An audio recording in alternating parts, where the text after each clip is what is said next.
اللہ اکبر، اللہ اکبر۔ مسجد اقصی میں عید کی نماز کے دوران اللہ نے کیا معجزہ دکھایا۔ عید کے اس معجزے نے تہلکہ مچا دیا۔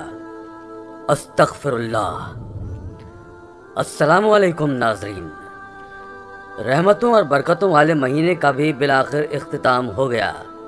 شوال کا چاند نظر آتے ہی ہر سو خوشیوں کا سماسا بن چکا ہے، مگر ہمارے فلسطینی بھائیوں کی نظر آج بھی ہماری مدد کی منتظر ہے۔ ان کی آنکھیں آج بھی کسی مرد مومن کے انتظار میں ہیں، بے چین ہیں، اشکبار ہیں۔ عید کی خوشیاں جیسے ان کے لیے مان سی پڑ چکی ہیں، کیونکہ اسرائیلیوں کے حملے سے بہت سے نہتے فلسطینی مسلمان شہید ہو گئے۔ ان کے گھر والوں کے لیے یہ عید آنسوؤں کا پیغام لے کر آئی ہے۔ ایسا ہی ایک دلسوز واقعہ مسجد اقصی میں رونما ہوا۔ جس نے بھی یہ واقعہ سنا اس کے دل سینے میں تڑپ کر رہ گیا۔ مریم اپنے والدین کی اکلوتی بیٹی تھی۔ گھر کا ماحول خاصا مذہبی سا تھا۔ اس کے والد عبداللہ روزانہ بیت المقدس میں ہی نماز ادا کرتے تھے، لیکن ایک بار جب عبداللہ نماز کے بعد واپس نہیں آیا تو مریم کو اپنے والد کی فکر ستانے لگی۔ لیکن پھر یہ خبر ملی کہ مسجد اقصی میں اسرائیلیوں نے حملہ کر دیا ہے اور وہاں موجود سب لوگوں کو یرغمال بنا لیا ہے۔ یہ سن کر مریم بے حد پریشان ہو گئی۔ وہ دونوں ماں بیٹیاں مسجد اقصی میں پہنچ گئیں، لیکن اسرائیلی فوجیوں نے انہیں اندر داخل نہیں ہونے دیا۔ مریم 10 سال کی تھی۔ ان بے رحم فوجیوں کے سامنے روتے ہوئے ہاتھ جوڑنے لگی کہ اس کے والد کو آزاد کر دو، لیکن انہوں نے اسے دھکا دے دیا اور غصے سے کہنے لگے کہ وہ لوگ یہاں سے چلی جائیں، جو لوگ بھی اندر ہیں انہیں باہر نہیں بھیجا جائے گا۔ وہ ماں بیٹیاں ان فرنگیوں کے سامنے روتی منت سماجت کرتی رہیں، لیکن ان بے ضمیر فوجیوں کو اس معصوم مریم پر بالکل بھی رحم نہیں آیا۔ وہ ماں بیٹیاں واپس گھر لوٹ آئیں۔ مریم اپنی والدہ کے ساتھ لگ کر رونے لگی۔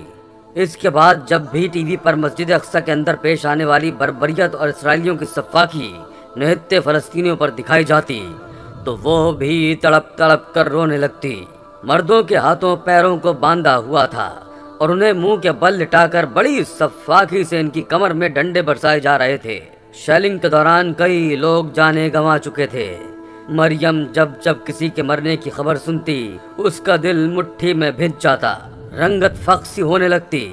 وہ وضو کر کے رب کے حضور رونے اور گڑگڑانے لگتی کہ اللہ سب مسلمانوں کی حفاظت کرے اور اس کے والد کو بھی سلامت دشمنوں کی قید سے آزاد کر دے۔ وقت یوں ہی گزرنے لگا تھا۔ جیسے جیسے روزے گزر رہے تھے ویسے ویسے اس معصوم بچی کی عبادت اور دعائیں بھی طویل ہونے لگی تھیں۔ وہ کئی گھنٹے رب کے حضور روتی رہتی۔ ایک بار وہ اپنی والدہ کے ساتھ پولیس اسٹیشن چلی گئی۔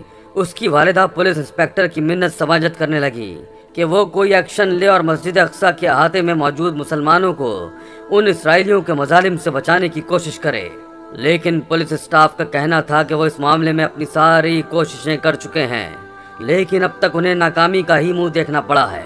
مریم اور اس کی والدہ مایوس ہو کر ایک بار پھر سے مسجد اقصی میں پہنچ گئیں۔ انہوں نے منت سماجت کی کہ عبداللہ کو باہر بھیج دیا جائے، لیکن وہ بے رحم فوجی نہیں مانے، یہاں تک کہ رمضان المبارک کی 21ویں شب بھی آ گئی۔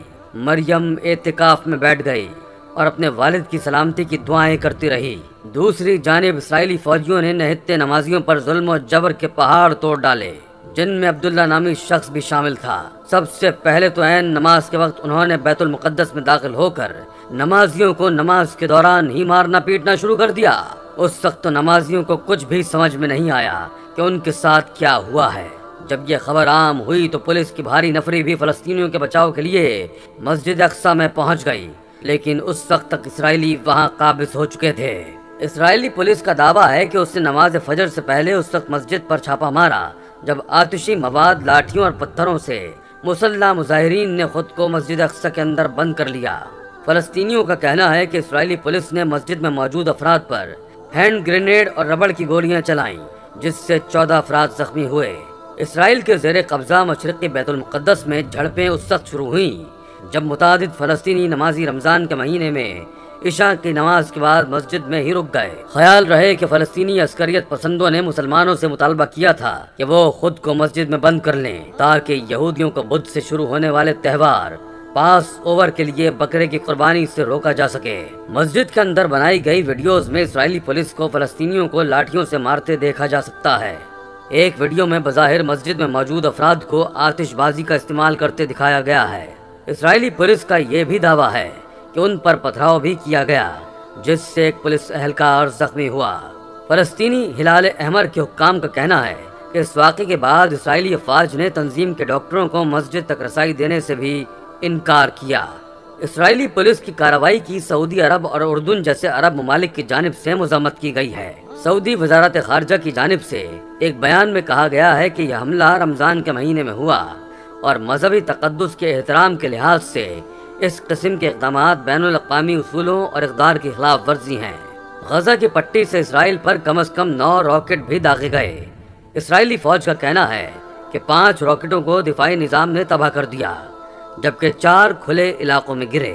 ابھی تک کسی فلسطینی گروپ نے اس حملے کی ذمہ داری قبول نہیں کی ہے، لیکن خیال کیا جاتا ہے کہ عسکریت پسند گروہ حماس نے اس کی منظوری دی تھی۔ حماس کے نائب سربراہ نے خبردار کیا ہے کہ مقدس مقامات پر حملے کی بھاری قیمت چکانی پڑے گی اور ہم ان اسرائیلیوں کے پیروں تلے کی زمین جلا دیں گے۔